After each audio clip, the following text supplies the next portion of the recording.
Capítulo 13. Onde estão eles? Gritou Violet assim que o instrutor Gens pôs os pés dentro do barraco. O que você fez com eles?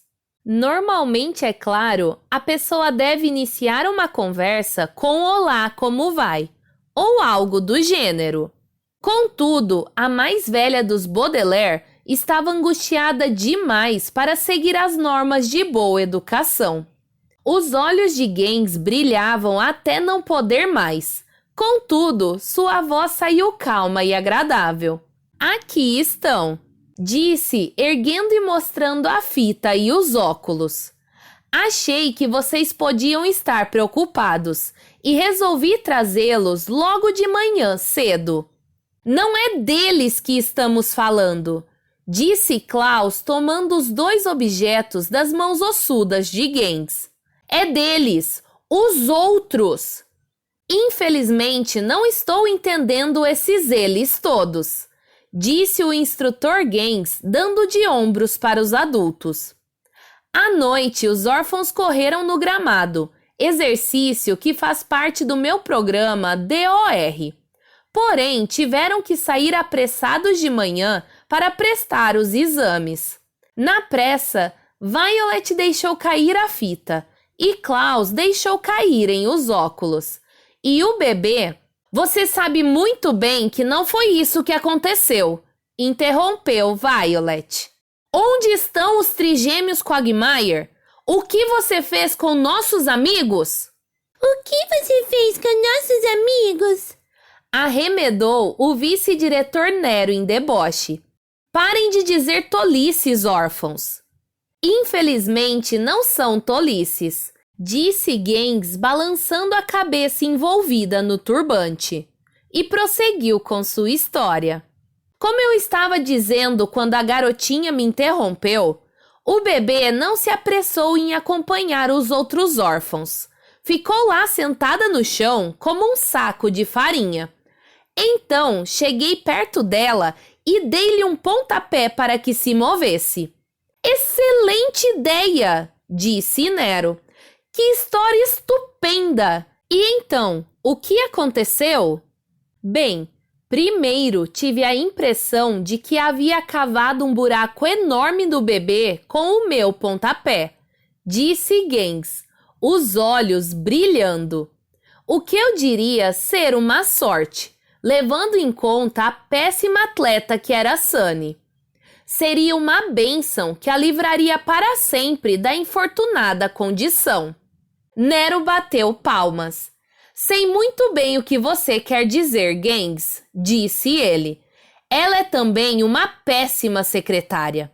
Mas ela grampeou todas aquelas folhas, protestou o senhor Remora. Cale-se e deixe o instrutor terminar a história, disse Nero. E quando olhei para baixo, prosseguiu Gens. Vi que meu pontapé não tinha feito um buraco num bebê. O pontapé tinha feito um buraco num saco de farinha. Eu havia sido enganado. Isso é muito sério, exclamou Nero. Então, corri atrás de Violet e Klaus, continuou Gens, e descobri que eles não eram Violet e Klaus, e sim aqueles dois outros órfãos, os gêmeos. Eles não são gêmeos, exclamou Violet. Eles são trigêmeos. Eles são trigêmeos, arremedou Nero. Não seja estúpida. Trigêmeos são quando 4 bebês nascem ao mesmo tempo, e os Quagmire são apenas 2. Pois esses 2 Quagmire estavam querendo se fazer passar pelos Baudelaire para que os amigos tivessem tempo extra para estudar. Tempo extra para estudar? Disse Nero, franzindo a cara com satisfação. Hi! Meu Deus, isso é trapaça! Isso não é trapaça, disse a senhora Bess. Faltar a aula de ginástica para estudar é trapaça, insistiu Nero. Não, eu diria que é saber administrar o tempo, argumentou o senhor Remora. Não há nada de errado com a educação física, mas não deve interferir no aproveitamento escolar. Escute, eu sou o vice-diretor, disse o vice-diretor, e estou dizendo que os Baudelaire trapacearam sim. Por isso, urra! Posso expulsá-los. Vocês não passam de meros professores. E fiquem sabendo que se discordarem de mim, posso expulsá-los também. O senhor Remora olhou para a senhora Bess. Os dois deram de ombros. Você é quem manda, Nero, disse finalmente o senhor Remora, tirando outra banana do bolso. Se você diz que eles estão expulsos, eles estão expulsos. Pois bem, eu digo que eles estão expulsos, disse Nero. E Sunny perde o emprego também. Ova! Gritou Sunny, querendo dizer algo como: eu nunca quis ser secretária droga nenhuma. Pouco nos importa ser expulsos, disse Violet. Queremos saber o que aconteceu com nossos amigos. Bem, os Quagmire tinham que ser punidos pela participação na trapaça, disse o instrutor Gangs. E então resolvi levá-los para o refeitório e deixá-los sob a vigilância de 2 empregados. Vão ficar batendo ovos o dia inteiro. Muito justo, concordou Nero. Isso é tudo o que estão fazendo? Perguntou Klaus desconfiado. Batendo ovos? Foi o que eu disse. Disse Gengs chegando tão perto dos Baudelaire que tudo o que eles podiam ver era o brilho dos olhos do instrutor e a maldade entortando a curva da boca. Esses 2 Quagmire vão bater ovos e mais ovos, mas tanto, que eles próprios vão acabar desmanchando e sumindo. Você é um mentiroso, disse Violet. E ainda insulta seu instrutor, disse Nero, balançando a cabeça com os rabichos de cavalo. Agora estão duplamente expulsos. Como é isso? Disse uma voz aproximando-se da porta. Duplamente expulsos? A voz foi interrompida por um longo e catarrento acesso de tosse. E na mesma hora os Baudelaire souberam que se tratava do Sr. Paul. Ele estava diante do barraco dos órfãos, segurando um grande saco de papel, e tinha uma expressão séria e desconcertada. O que vocês todos estão fazendo aqui? Perguntou. Não parece ser um lugar apropriado para conversar. Um barraco caindo aos pedaços. E pode-se saber o que você está fazendo aqui? Perguntou Nero. Não permitimos a estranhos circular pela escola preparatória para o Frock. Meu nome é Paul, disse o Sr. Paul, apertando a mão de Nero. Você deve ser Nero.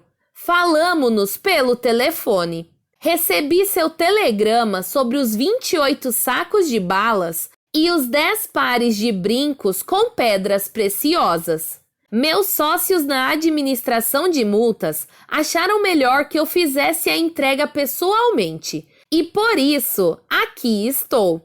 E que história é essa de expulsão? Estes órfãos que você me impingiu, disse Nero, empregando uma palavra grosseira, onde deveria ter dito encaminhou. Me saíram uns trapaceiros de marca maior e sou obrigado a expulsá-los. Trapaceiros? Disse o Sr. Paul, fechando a cara para os 3 irmãos. Violet, Klaus, Sunny, estou muito decepcionado com vocês. Vocês me prometeram que seriam excelentes estudantes. Bem, na verdade, apenas Violet e Klaus eram estudantes, disse Nero. Sunny era assistente administrativa, mas também péssima nas suas funções. Os olhos do Sr. Paul escancararam-se de surpresa durante uma pausa para tossir no lenço branco. Assistente administrativa? Repetiu. Como assim? Sunny, um bebê! Ela tinha que estar na pré-escola e não trabalhando num escritório. Bem, agora isso não importa, disse Nero. Todos foram expulsos. Passe-me as balas. Klaus olhou para as próprias mãos que continuavam com os cadernos dos Quagmire. Receava que, a não ser pelos cadernos, não voltasse a ver nenhum outro vestígio dos amigos. Não há tempo para ficarmos aqui discutindo sobre balas, exclamou. O Conde Olaf fez alguma coisa terrível com nossos amigos. Conde Olaf? Disse o Sr. Paul, estendendo a Nero o saco de papel. Não me diga que ele descobriu vocês aqui. Não, claro que não, disse Nero. Meu computador de última geração manteve-o à distância, é claro.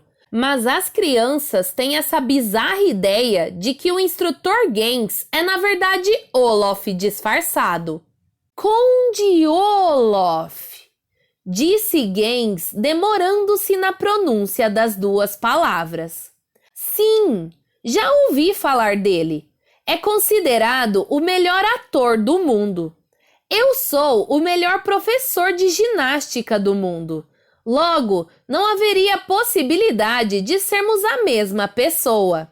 O Sr. Paul olhou para o instrutor Gens de alto a baixo e em seguida balançou a cabeça. Prazer em conhecê-lo, disse. Depois virou-se para os Baudelaire. Vocês muito me surpreendem, crianças. Mesmo sem um computador de última geração, dá para perceber que esse homem não é o Conde Olaf. Olaf tem uma única sobrancelha e esse homem está usando um turbante. E Olaf tem um olho tatuado no tornozelo. E esse homem está calçando caríssimos tênis de corrida. Muito bonitos, diga-se de passagem. Ora, obrigado, disse o instrutor Gens. Infelizmente, graças a essas crianças, eles estão enfarinhados, mas tenho certeza de que ficarão limpos com um pano úmido. Se ele tirar o turbante e os tênis, Violet disse com impaciência, você vai ver como é Olaf.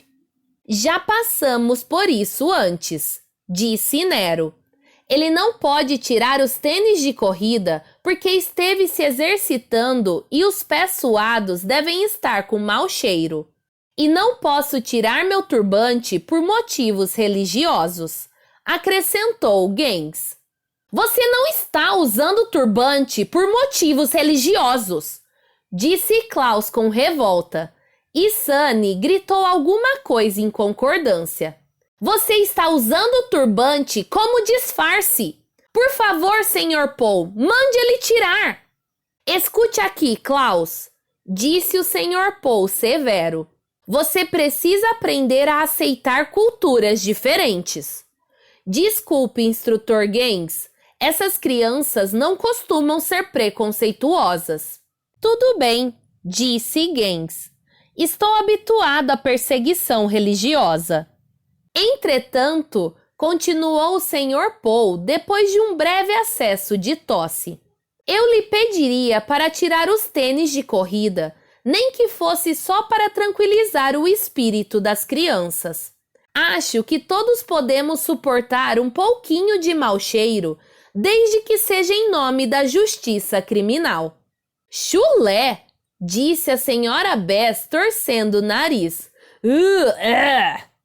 Infelizmente, não posso tirar meus tênis de corrida, disse Gens, dando um passo em direção à porta. Preciso deles. Precisa deles? Perguntou Nero. Para quê? O instrutor Gens lançou um olhar demorado para os três Baudelaire e sorriu com uma careta terrível, os dentões para fora. Para correr, é claro, disse e disparou porta fora. Os órfãos se espantaram por um instante, não só por ele ter começado a correr tão de repente, mas também pela facilidade com que parecia ter desistido de seu plano. Um plano tão elaborado: disfarçar-se em professor de ginástica, forçar os Baudelaire a exaustivas corridas noturnas, conseguir que fossem expulsos e então atravessarem disparado o gramado sem sequer se virar para olhar as crianças que vinha perseguindo havia tanto tempo. Os Baudelaire saíram do barraco dos órfãos e o instrutor Gangs voltou-se para trás e encarou-os com desprezo. Não pensem que desisti de vocês, órfãos, disse ele. Por ora, tenho 2 prisioneirozinhos. Eles próprios, donos de uma fortuna pra lá de boa. Gangs começou a correr de novo, mas antes apontou um dedo ossudo para o outro extremo do gramado. Os Baudelaire prenderam a respiração. Ao longe, nos limites da Prep Prufrock, eles viram um longo carro preto soltando fumaça escura do escapamento. Só que as crianças não estavam prendendo a respiração por causa do ar poluído. 2 empregados do refeitório caminhavam em direção ao carro e finalmente sem as máscaras de ferro, de modo que os garotos puderam ver que se tratava das 2 mulheres de rosto empoado de branco, integrantes do bando do Conde Olaf. Mas tampouco era isso que havia prendido a respiração das crianças, embora fosse uma revelação surpreendente e lamentável. Os irmãos estavam chocados com o que as mulheres de rosto empoado de branco arrastavam para o carro. Cada uma estava arrastando um dos trigêmeos Quagmire, que se debatiam em desespero para soltar-se. Ponham eles no banco de trás! Gangs ordenou aos gritos. Eu dirijo! Depressa! Que diabos o instrutor Gangs está fazendo com aquelas crianças? Perguntou o Sr. Paul, franzindo a cara. Os Baudelaire nem sequer se voltaram para o Sr. Paul a fim de tentar explicar. Depois de todas as sessões de treinamento com a DOR, Violet, Klaus e Sunny notaram que os músculos das pernas podiam responder instantaneamente se eles quisessem correr. E nunca antes os órfãos Baudelaire haviam desejado correr tanto como agora. Vamos atrás deles! Exclamou Violet. E as crianças foram atrás deles. Violet correu, os cabelos esvoaçando rebeldes atrás dela.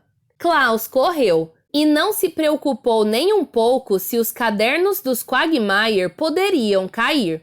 E Sunny correu o mais rápido que lhe permitiam suas mãos e pernas. O Sr. Paul tossiu de espanto e começou a correr atrás deles. E Nero, o Sr. Remora e a Sra. Bess começaram a correr atrás do Sr. Paul. Se vocês estivessem escondidos atrás do arco de pedra, de olho no que estava acontecendo, teriam presenciado uma estranha corrida no gramado da frente. O instrutor Gangs correndo na dianteira, os órfãos Baudelaire logo atrás dele e uma diversidade de adultos bufando e resfolegando atrás das crianças. E se continuassem a observar, veriam um emocionante desenrolar da corrida, expressão que aqui significa que os Baudelaire estavam ganhando terreno sobre Gangs. O instrutor tinha pernas muito mais compridas do que os Baudelaire, é claro. Contudo, havia passado as 10 últimas noites de pé parado, soprando num apito. As crianças tinham corrido tantas voltas em torno do círculo fosforescente que as pernas miúdas, mas fortes, ou braços, no caso de Sunny, estavam valendo mais que a estatura de Gangs. Muito me desagrada interromper a narrativa numa parte tão cheia de suspense como esta. Porém, sinto que devo me intrometer e preveni-los uma última vez antes de terminar essa história tão triste. Vocês provavelmente pensaram, ao ler que as crianças estavam a ponto de alcançar o inimigo, que agora os órfãos Baudelaire apanhariam o terrível vilão e que encontrariam bons tutores, e que Violet, Klaus e Sunny seriam razoavelmente felizes pelo resto da vida. Quem sabe criando a empresa tipográfica que imaginaram com os Quagmire. E vocês podem até acreditar que é esse o desfecho da história se quiserem. Os poucos acontecimentos que encerram este capítulo da vida dos órfãos Baudelaire são incrivelmente infelizes e apavorantes. Assim, se preferirem ignorá-los por completo, devem fechar o livro agora e imaginar um final agradável para esta horrível história. Fiz promessa solene de escrever a história dos Baudelaire exatamente como aconteceu, mas vocês não fizeram tal promessa, pelo menos que eu saiba, e não são obrigados a suportar o final desastroso desta narrativa. Por isso, estou avisando. Esta é a última chance de poupar-se do sofrimento de saber o que aconteceu em seguida com os irmãos Baudelaire. Violet foi a primeira a alcançar o instrutor Gangs e esticou o braço o mais que pôde até agarrar parte do turbante. Os turbantes, como vocês devem saber, consistem de uma peça única de pano que se prende bem ajustada à cabeça, envolvendo-a de modo bastante complicado. Mas como não conhecia a maneira correta de enrolar um turbante, Gangs improvisou, porque na verdade suas intenções eram usá-lo como um disfarce e não por motivos religiosos. Ele o enrolou meio de qualquer jeito em volta da cabeça, como vocês enrolariam uma toalha ao sair do chuveiro. E o resultado foi que quando Violet agarrou o turbante, o pano se soltou na mesma hora. Ela esperava que ao segurar o turbante, conseguiria impedir o instrutor de correr. Porém, tudo o que aconteceu foi ficar com um longo pedaço de pano na mão. O instrutor Gangs continuou a correr, o suor escorrendo na sobrancelha única acima dos olhos brilhantes. Vejam! Disse o Sr. Paul, que estava bem longe dos Baudelaire, mas mesmo assim próximo o suficiente para perceber o detalhe. Gangs tem só uma sobrancelha, como o Conde Olaf. Sunny foi a segunda Baudelaire a alcançar Gangs, e como corria engatinhando, estava na posição perfeita para atacar os tênis dele. Usando todos os seus 4 dentes afiados, mordeu um cadarço, depois o outro. Os laços se desataram na mesma hora, deixando pedacinhos de cadarço no gramado marrom. A esperança de Sunny era que, desamarrando os laços, conseguisse fazer o instrutor tropeçar e cair. No entanto, Gangs desvencilhou-se dos tênis e continuou a correr. Como muitas pessoas imundas, o instrutor Gangs não estava usando meias. Assim, o olho tatuado no tornozelo esquerdo fulgurava a luz do sol a cada passo. Vejam! Disse o Sr. Paul, que continuava ainda muito longe para ajudar, mas suficientemente próximo para perceber o detalhe. Gangs tem um olho tatuado, como o Conde Olaf. Na verdade, acho que ele é o Conde Olaf. Claro que é! Exclamou Violet com o turbante desenrolado na mão.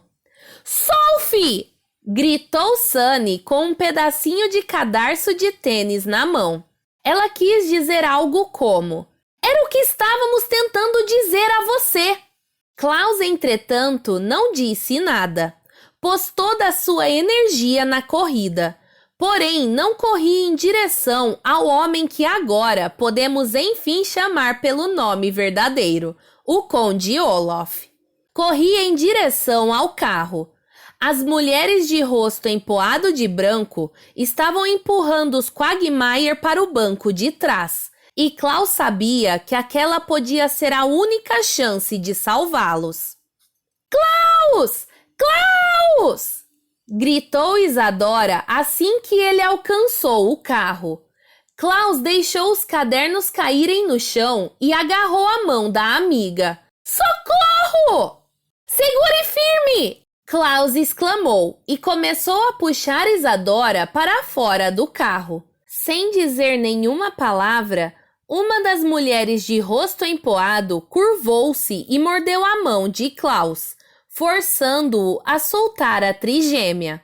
A outra mulher de rosto empoado aproximou-se de Isadora e tentou fechar a porta do carro. Não! Klaus exclamou e agarrou a maçaneta da porta. Cada um puxando de um lado, Klaus e a cúmplice de Olaf disputaram acirradamente o domínio da porta. Ora um pouco mais entreaberta, ora um pouco mais entrecerrada. Klaus! Exclamou Duncan por trás de Isadora. Ouça, Klaus! Se algo der errado... Nada vai dar errado! Prometeu Klaus, puxando para si a porta do carro com toda a força. Vocês vão estar aqui fora num segundo. Se algo der errado, tornou a dizer Duncan, é preciso que você saiba de uma coisa. Quando pesquisávamos a história do Conde Olaf, fizemos uma descoberta terrível. Depois a gente fala disso, disse Klaus lutando com a porta. Os cadernos! Exclamou Isadora. A primeira mulher de rosto empoado tapou com a mão a boca de Isadora, impedindo-a de falar. Isadora, num repelão com a cabeça, escapou ao controle da mulher. A mão empoada de branco cobriu sua boca de novo. Segure firme! Gritava Klaus em desespero. Segure firme! Os cadernos! CSC! Disse Duncan aos berros, mas a mão empoada da outra mulher tapou sua boca antes que pudesse continuar. Que? Perguntou Klaus. Duncan sacudiu com violência a cabeça e furtou-se a mão da mulher por apenas um instante. CSC! Conseguiu gritar mais uma vez, e foi a última coisa que Klaus ouviu. O Conde Olaf, que havia corrido mais devagar sem os tênis, enfim chegou ao carro e, com um rugido ensurdecedor, agarrou a mão de Klaus e tirou-a da porta. Quando a porta bateu e se fechou, Olaf acertou um pontapé no estômago de Klaus e jogou-o ao chão com um brutal pof, fazendo o menino aterrissar perto de onde deixara cair os cadernos dos Quagmire. O vilão encarou Klaus, dirigindo-lhe um sorriso repulsivo. Depois, abaixou-se para apanhar os cadernos e enfiou-os debaixo do braço. Não! Gritou Klaus, porém o Conde Olaf limitou-se a sorrir, entrar no carro, sentar-se no banco da frente e dar a partida, afastando-se bem no momento em que Violet e Sunny alcançaram o irmão. Com as mãos no estômago, Klaus levantou-se e tentou seguir as irmãs, que tentavam perseguir o longo carro preto. Mas Olaf estava dirigindo a toda velocidade e era simplesmente impossível ir atrás dele, de modo que pouco adiante os Baudelaire tiveram que parar. Os trigêmeos Quagmire avançaram sobre as mulheres de rosto empoado e começaram a dar socos na janela traseira do carro. Violet, Klaus e Sunny não conseguiram ouvir o que os Quagmire gritavam do outro lado do vidro. Viram apenas o rosto desesperado e aterrorizado dos amigos. Até que as mãos empoadas das auxiliares de Olaf os agarraram e retiraram à força da janela. O rosto dos trigêmeos Quagmire desapareceu e os Baudelaire nada mais viram até o carro sumir à distância. Temos que ir atrás deles! Gritou Violet com lágrimas a escorrer pelo rosto. Virou-se para Nero e o Sr. Paul, que estavam retomando o fôlego no final do gramado. Temos que ir em busca deles! Vamos chamar a polícia! Disse o Sr. Paul arquejante, enxugando com o lenço a testa suada.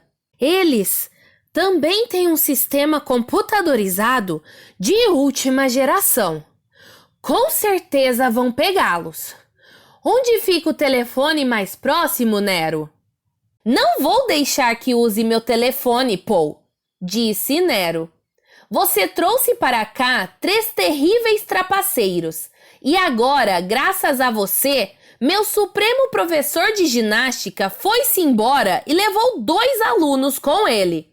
Os Baudelaire estão triplamente expulsos. Veja bem, Nero, disse Paul. Seja razoável. Os Baudelaire deixaram-se cair sobre o gramado marrom, chorando de frustração e cansaço. Não ligaram para a discussão entre o vice-diretor Nero e o Sr. Paul, porque sabiam, com base no prisma da experiência, que quando os adultos chegassem a uma decisão, o Conde Olaf já teria escapado. Desta vez, Olaf não apenas escapou, mas escapou com os amigos deles. E os Baudelaire choravam porque imaginavam que nunca mais tornariam a ver os trigêmeos. Estavam enganados a esse respeito. Contudo, não tinham como saber que estavam enganados. E só de pensar no que o Conde Olaf seria capaz de fazer com os queridos amigos, começaram a chorar ainda mais desesperadamente. Violet chorava ao lembrar como os Quagmire tinham sido bons com ela e os irmãos assim que chegaram àquele medonho colégio. Klaus chorava ao lembrar como os Quagmire haviam arriscado a própria vida para ajudá-los a fugir das garras de Olaf. E Sunny chorava ao lembrar da pesquisa que os Quagmire haviam feito e da informação que eles não tiveram tempo de partilhar com ela e os irmãos. Os órfãos Baudelaire abraçaram-se e choraram, enquanto atrás deles os adultos não terminavam a discussão. Enfim, quando lamento dizer, o Conde Olaf forçou os Quagmire a disfarçar-se como cachorrinhos para que entrassem no avião sem que ninguém notasse, os Baudelaire esgotaram o pranto e simplesmente permaneceram sentados no gramado, deprimidos em silêncio. Olharam para o mármore polido cinza dos edifícios em forma de lápide e para o arco com os dizeres Escola Preparatória Purfrock em enormes letras pretas e o lema Memento Mori embaixo. Olharam para a beira do gramado, onde Olaf recolhera os cadernos dos Quagmire, e trocaram longos olhares. Veio então a lembrança dos Baudelaire, como estou certo de que veio a de vocês também, que em caso de estresse extremo, as pessoas encontram energia escondida nas áreas mais exaustas do corpo. E naquele momento, Violet, Klaus e Sunny sentiram essa energia surgir dentro deles. O que foi que Duncan gritou para você? Perguntou Violet. O que foi que ele gritou quando estava no carro? Algo sobre os cadernos. CSC, disse Klaus. Mas não sei o que significa. Seju, disse Sunny, querendo dizer. Precisamos descobrir. Ou algo do gênero. Os irmãos mais velhos olharam para a caçula e concordaram com a cabeça. Sunny tinha razão. As crianças precisavam esclarecer o mistério daquele CSC e da horrível descoberta dos Quagmire. Talvez pudesse ajudá-los a salvar os 2 trigêmeos. Talvez servisse para entregar o Conde Olaf à justiça. E talvez permitisse que compreendessem como a vida deles de um modo misterioso e fatal, tomar aquele rumo que as fez tão desaventuradas. Uma brisa matinal soprava no campus da escola preparatória por Frock, farfalhando no gramado marrom e chocando-se com o arco de pedra onde estava inscrito o lema Memento Mori, lembra-te de que morrerás. Os órfãos Baudelaire olharam para o lema e juraram que não morreriam sem antes encontrar a solução daquele mistério soturno e intrincado que projetava uma sombra sobre a vida deles.